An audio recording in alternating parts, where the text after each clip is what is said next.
Seth reveals the stages. Every spirit crosses before reaching the light for decades. Millions of people who've glimpsed the other side have described the same phenomenon. A tunnel. A brilliant light at the end. A sense of peace so overwhelming it eclipses every fear they carried about death. Doctors call it brain chemistry. Religious leaders call it divine grace.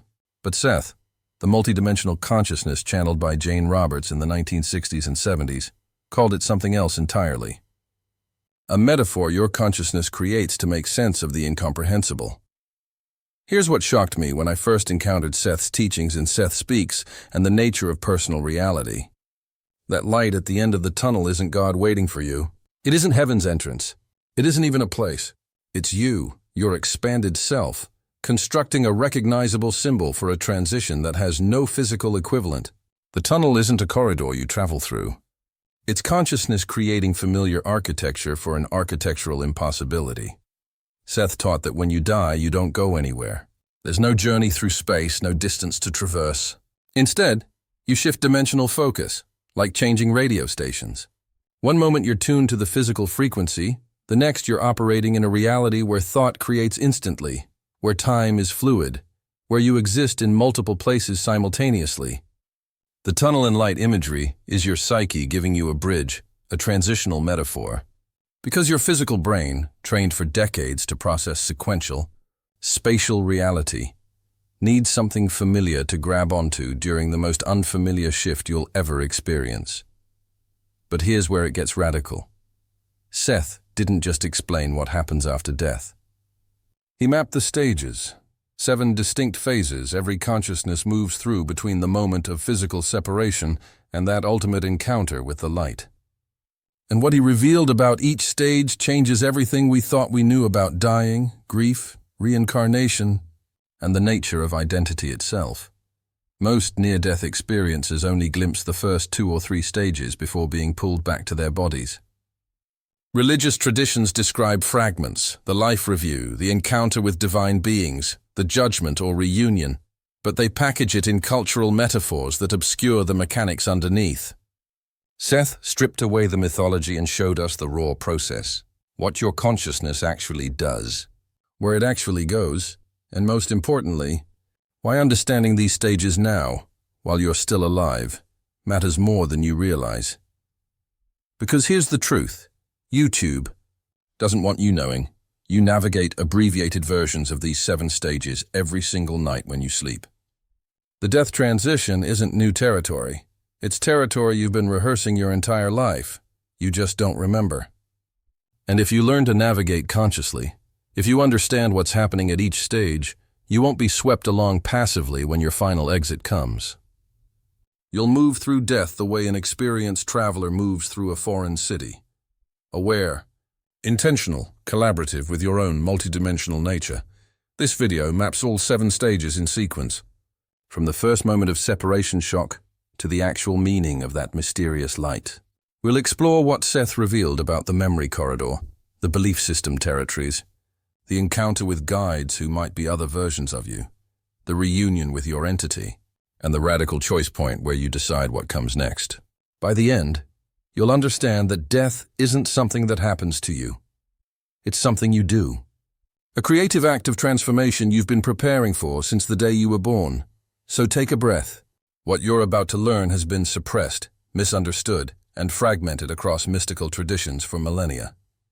Seth brought it into focus with clarity no channeled source had offered before. And now you're about to discover the forbidden map of your own inevitable journey. Let's begin with the moment everything changes, the separation shock. Here's where most near-death accounts begin. And here's where most people, even those who've experienced it, misunderstand what's actually happening. Seth called this first stage the separation shock, the abrupt, undeniable awareness that you're perceiving from outside your body. You're watching the physical form below, on the operating table, in the crashed car, collapsed on the bedroom floor. And there's a disorienting split second where your consciousness tries to reconcile the impossible. How am I seeing my body from up here when I am that body? But Seth was insistent. This isn't supernatural. This isn't your soul magically ejecting from flesh. What's happening is that consciousness, which was always more than the body, always multidimensional, is suddenly freed from its physical anchor. The filters drop away. The narrow focus you maintained for decades to function in physical reality releases.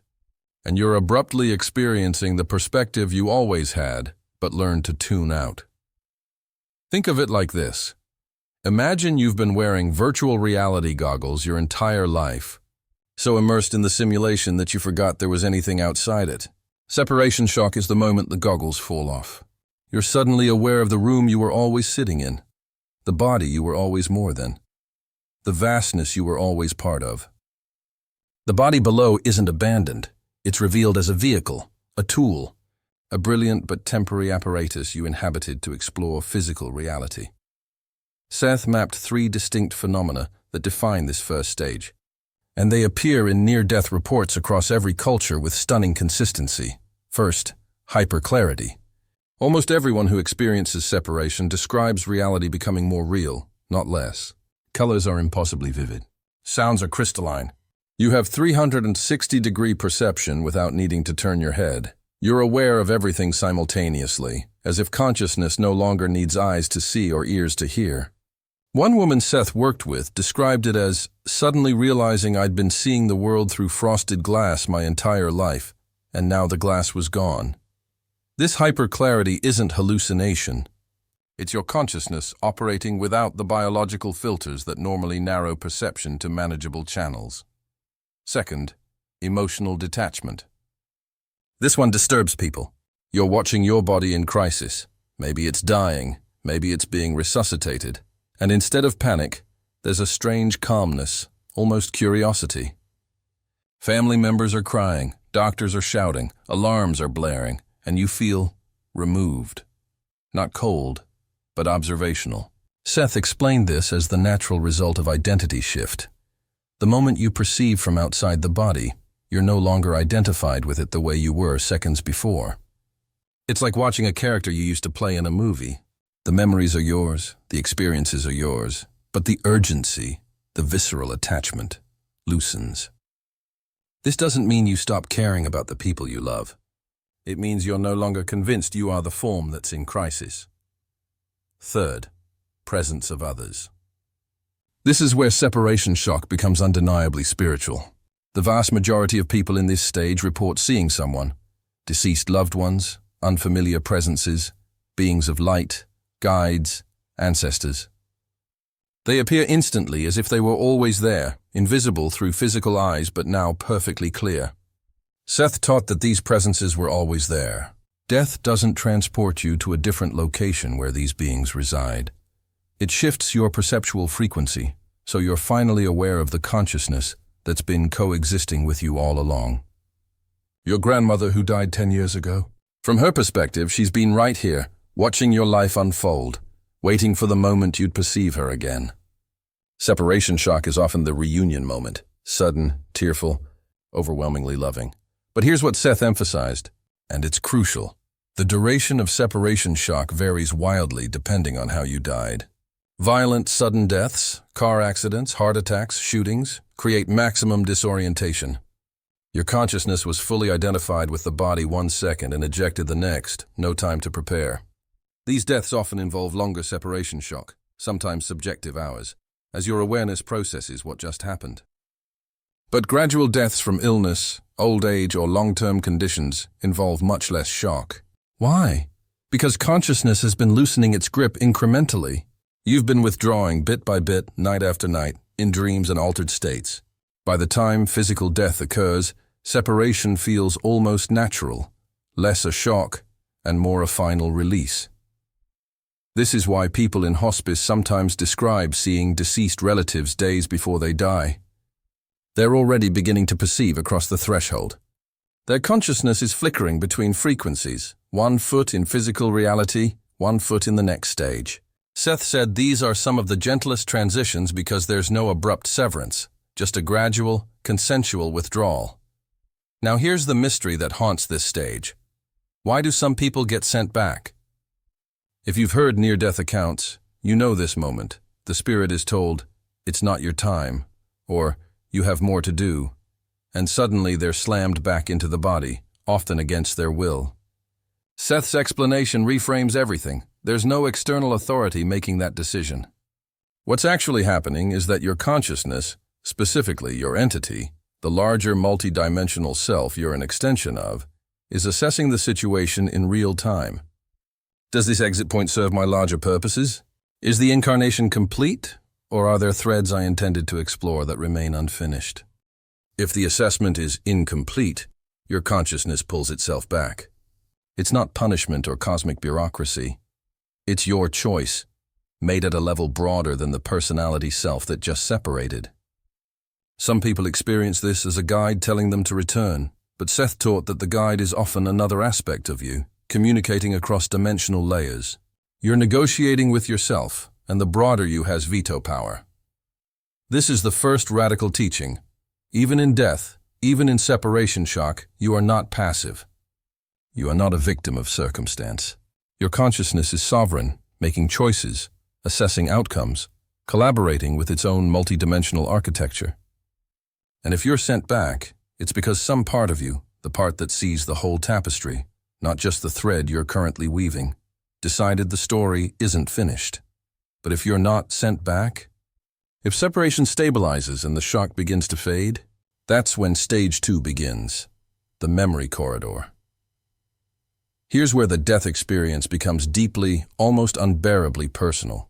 After the initial separation shock fades, after you've stabilized in your new perceptual state, Seth taught that consciousness enters what he called the memory corridor.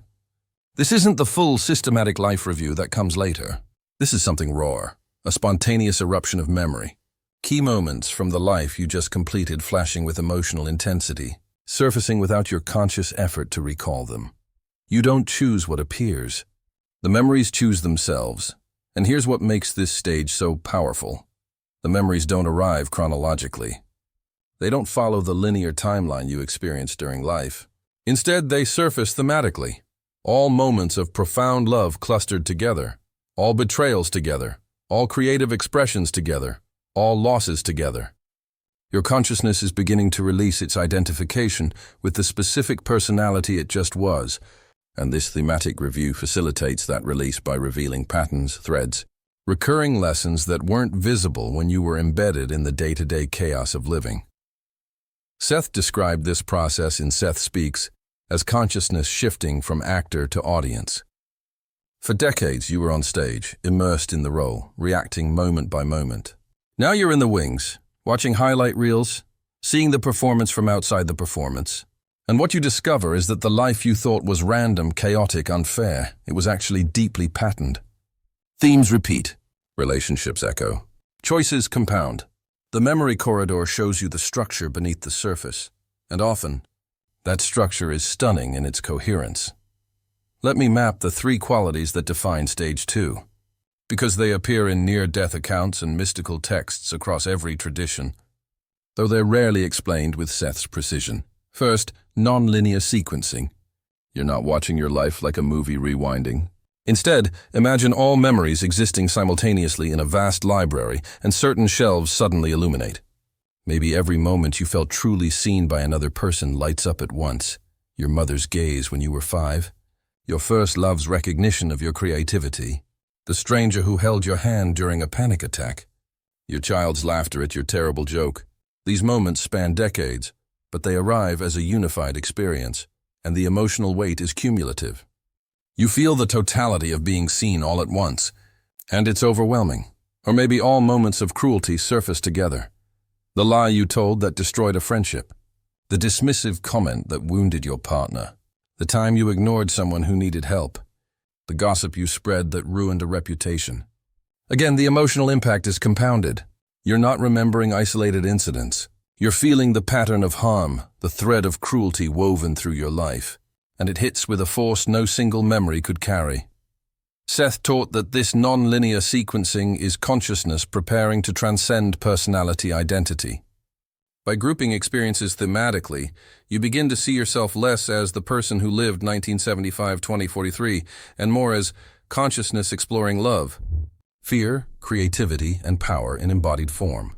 Second, expanded perspective. This is where the memory corridor becomes almost unbearable for some spirits, profoundly healing for others. You don't just relive your own experience of events, you experience how others experienced you. Seth called this empathic resonance. Your consciousness temporarily merges with the consciousness of everyone you interacted with, and you feel their emotions as your own. That argument with your father where you stormed out and never apologized. In the memory corridor, you suddenly feel his grief, his confusion, his desperate love beneath the anger.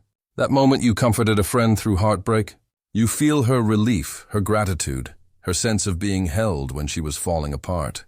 That cruelty you inflicted on the playground as a child, you feel the shame, the isolation, the wound that never quite healed in the kid you targeted. This isn't punishment. There's no external judge wagging a finger. Seth was emphatic. You are your own judge, your own witness, your own jury. The expanded perspective happens because consciousness naturally seeks completion, understanding, integration. You can't carry forward into the next stages with partial awareness. It would be like trying to solve a puzzle with half the pieces missing. So the memory corridor gives you all the pieces, including the ones you avoided during life. Some spirits experience this stage as agonizing, waves of remorse, shame, regret crashing over them as they confront the pain they caused. Others experience profound gratitude, awe at the love they received and gave, the beauty they participated in, the moments of grace that sustained them.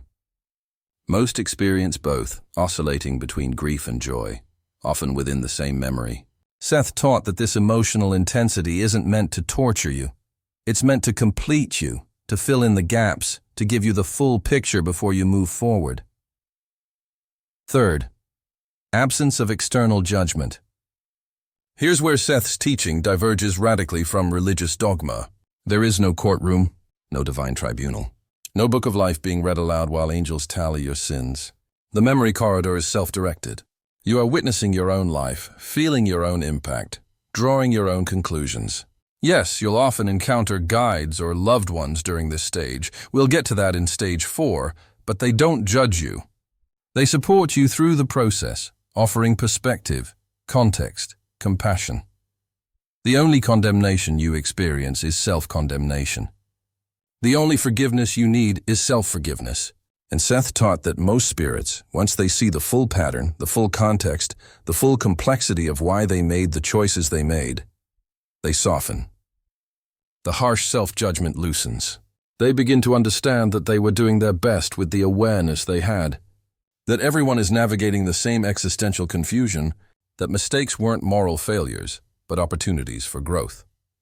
This is the stage where many spirits feel overwhelming desire to communicate with living loved ones. They want to apologize, to express gratitude, to say the things they didn't say before dying. Seth explained that this desire sometimes generates the apparitions, dreams, and signs grieving families report. The spirit is trying to bridge the dimensional gap, sending love or remorse or reassurance backward into physical reality. Sometimes it works. Sometimes the living person receives the message.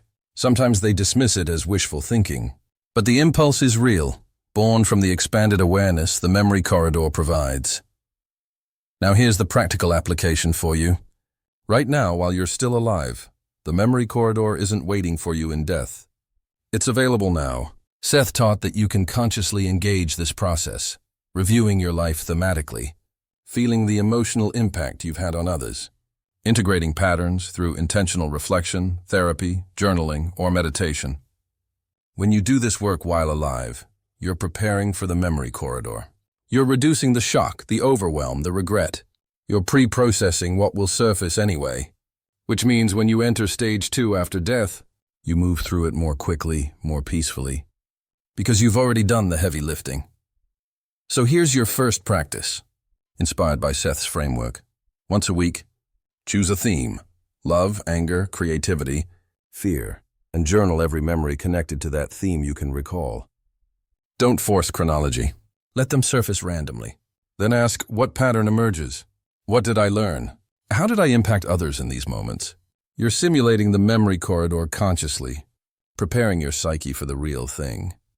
But even if you do this work, even if you move through the memory corridor with grace and awareness, there's another stage waiting.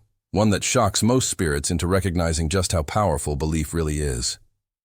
Seth called it the belief system territory, and it's where your afterlife expectations literally construct your afterlife experience.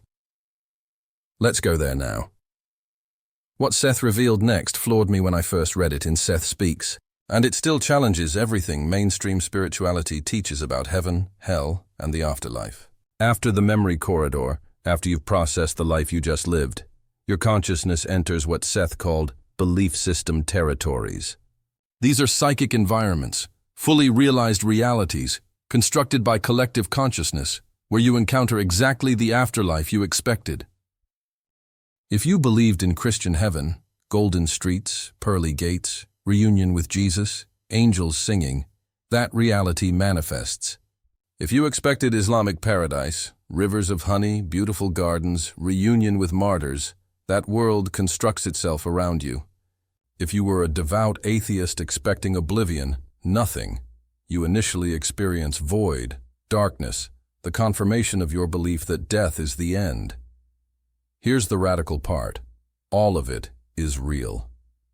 None of it is ultimate truth. Seth taught that consciousness creates reality both during physical life and after. The difference is that post-death, creation is instantaneous and malleable. Your beliefs don't gradually shape your experience over time the way they do in physical reality. They immediately generate the environment you inhabit. Think of it like lucid dreaming, but with the full force of your expectation behind it. Whatever afterlife you're unconsciously convinced awaits you becomes the afterlife you enter. Now, most religious traditions would call this heresy. They'd say their version of heaven is the real one, and everyone else's is delusion. But Seth's framework reframes the entire debate. Every tradition is describing a real belief system territory. Christian heaven exists. Islamic paradise exists. Buddhist Pure Land exists. Norse Valhalla exists. They all exist as constructed realities maintained by the collective belief of everyone who's ever expected them. And when you die holding one of those belief sets, you gravitate toward the territory that matches it, joining the millions of other consciousnesses who share that expectation. Let me map the stages within the stage, because belief system territories aren't static. You move through phases as your awareness expands. Phase 1, initial manifestation. You arrive. The scenery matches your expectation perfectly. If you expected heaven, you see light, feel peace, encounter deceased loved ones welcoming you. If you expected reincarnation immediately, you might find yourself drawn toward new physical lives without pausing.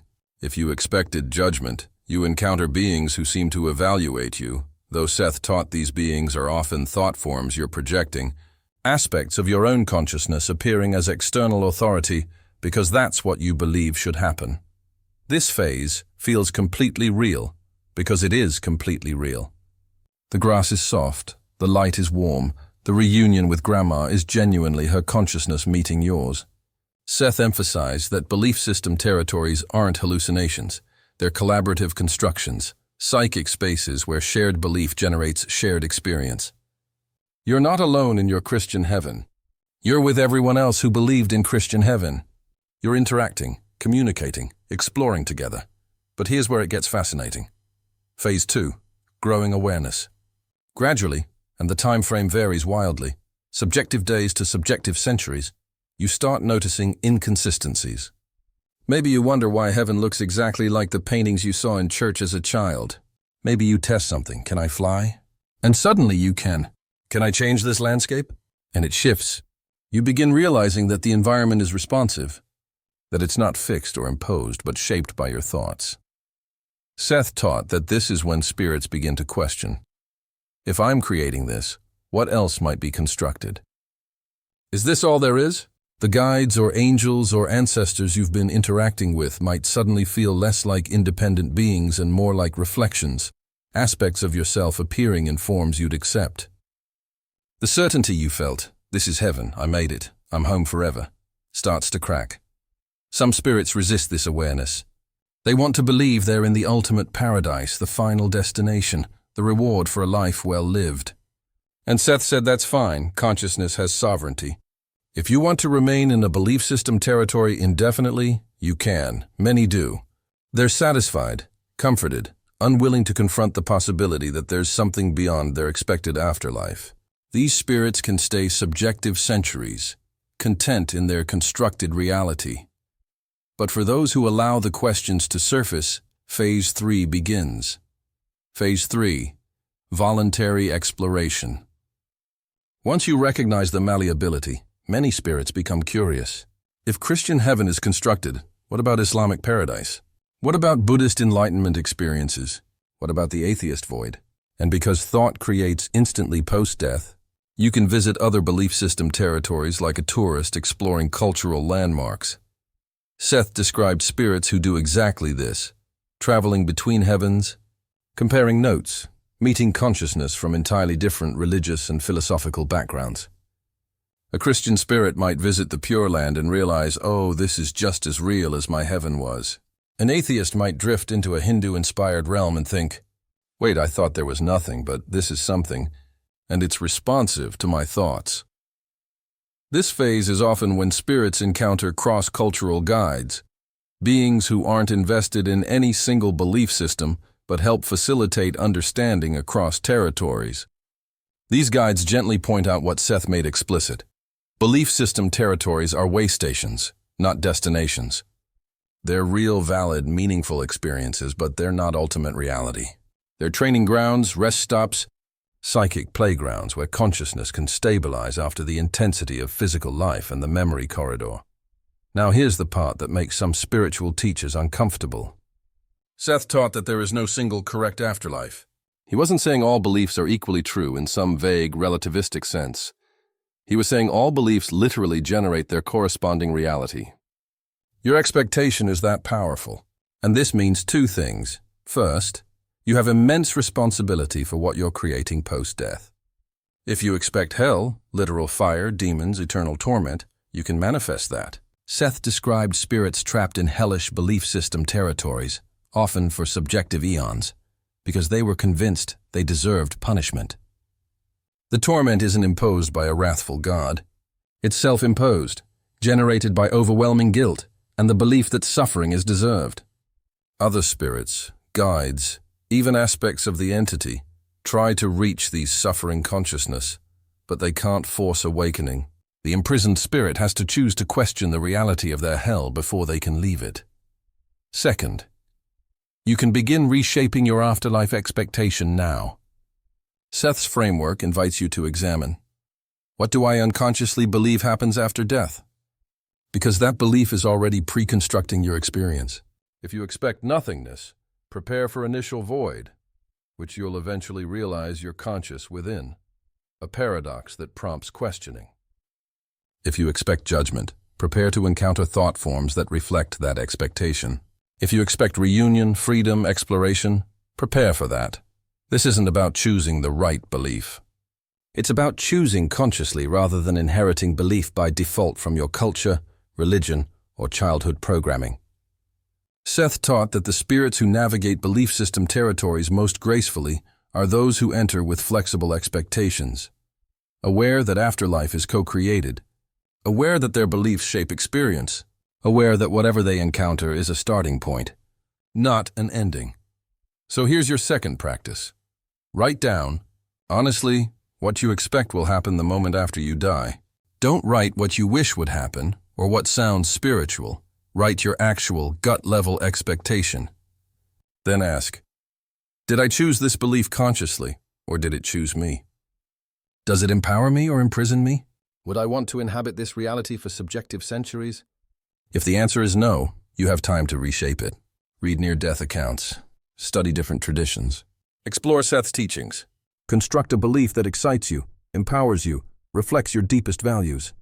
Because when you enter that belief system territory, you want it to be a place of growth, rest, and eventual transcendence, not a cage built from unexamined fear. But even the most beautiful belief system territory isn't the end of the journey.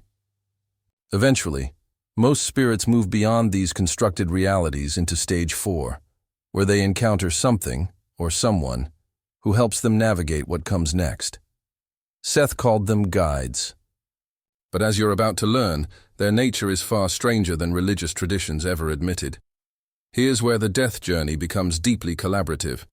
After you've moved through the belief system territories, whether you stayed 5 minutes or 5 subjective centuries, most spirits report encountering assistance.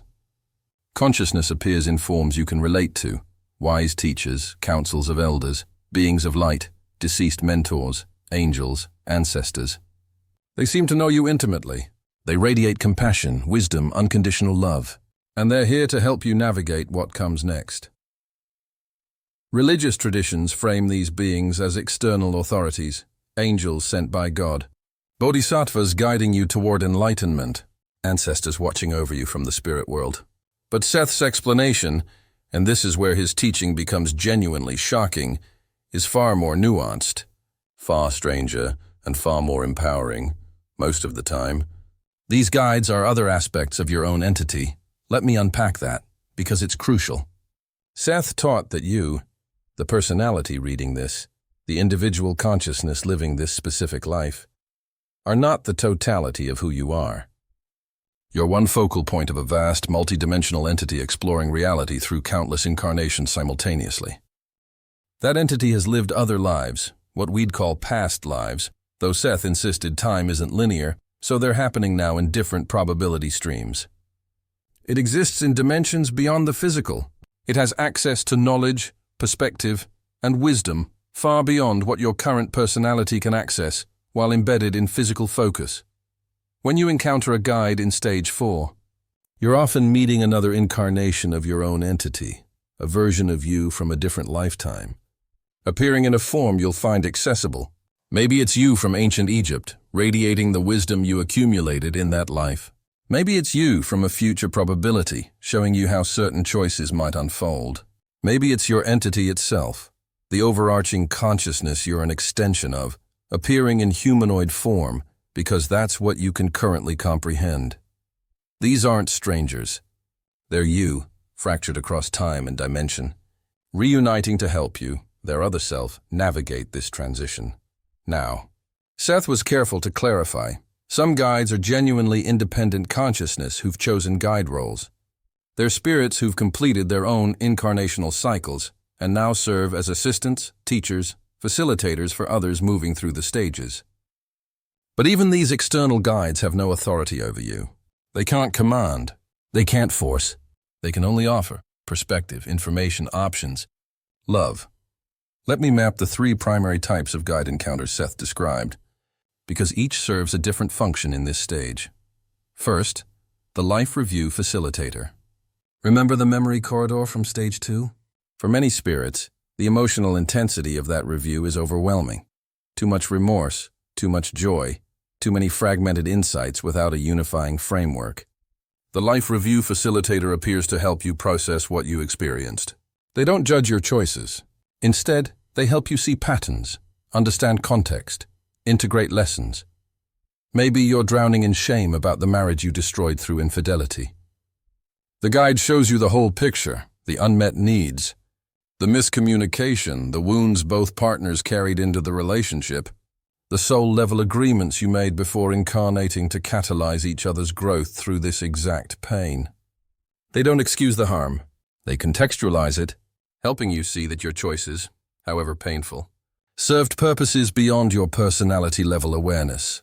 Or maybe you're overwhelmed with gratitude for a mentor who changed your life. And the guide helps you understand that this mentor was likely another aspect of your entity, incarnated specifically to intersect with you at that crucial moment. What felt like luck or grace was actually coordination, your multidimensional self orchestrating support for your physical self. Seth taught that these facilitators communicate not in words but in knowing, entire concepts, complete understandings transmitted instantly into your awareness. You don't hear them speak. You suddenly know what they're conveying, fully and immediately. Second, the Timeline Navigator. This guide's function is to reveal something most people never consider.